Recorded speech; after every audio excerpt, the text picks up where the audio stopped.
Searching for peace? Welcome to OURADULLAM. At OURADULLAM, find the solace you need and the encouragement you seek. A place where your soul can rest and your heart can heal. Embrace the calm and let hope blossom. OURADULLAM, a refuge for the weary. Your journey to peace starts here.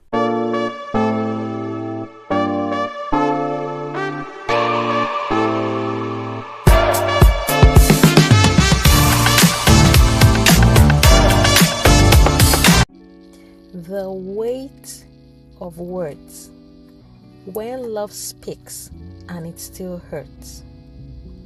In the cave of Adullam, the distressed, the rejected, and the misunderstood gathered, not because they were weak, but because they were becoming. This is our Adullam, a place for the hidden seasons, a place where God meets you in what others don't understand. There's a kind of pain that doesn't leave bruises, but it lingers longer than anything physical ever could. It's the kind carried in words, not from strangers, not from people who don't matter, but from the ones you trusted to be gentle with your heart. When someone you love speaks carelessly, it doesn't just hurt, it confuses you because love was supposed to feel safe. Scripture doesn't ignore this as usual, because look at Proverbs 12:18. It says, "Reckless words pierce like a sword, but the tongue of the wise brings healing." That means words don't just hurt feelings, they cut.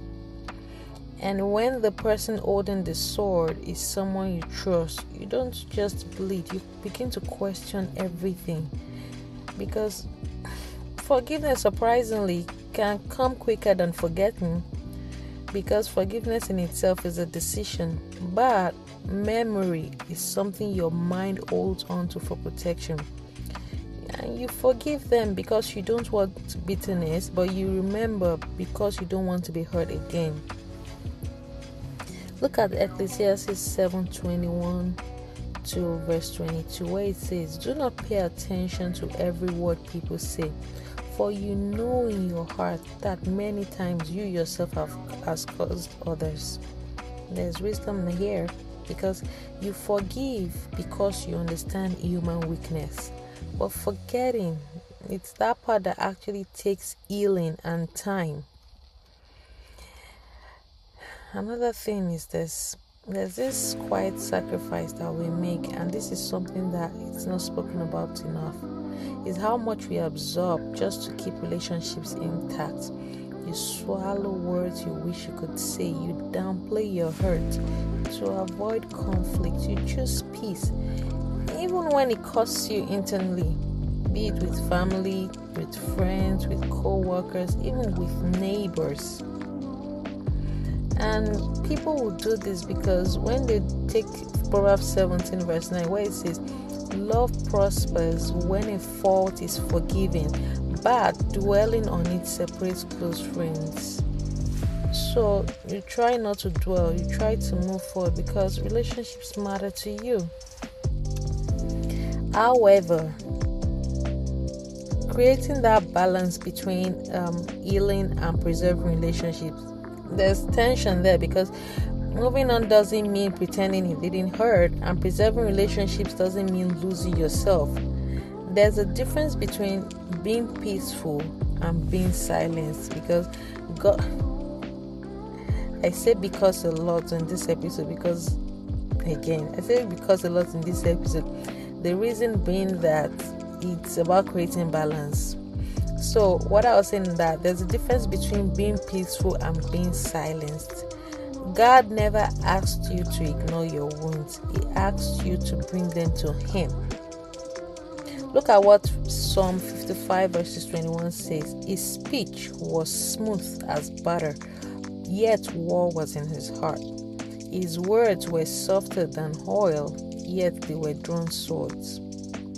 So the Bible itself acknowledges this contradiction, because sometimes the hurt isn't loud, it's subtle, it's disguised, but it's there. But how do we move forward without breaking everything, without damaging what still matters? we start with this. We acknowledge the hurt honestly. Not everything needs to be minimized. Then we forgive intentionally, not emotionally, because forgiveness isn't always a feeling at first. Then we set internal boundaries, because you can love people and still protect your peace. Finally, we invite God into the memory.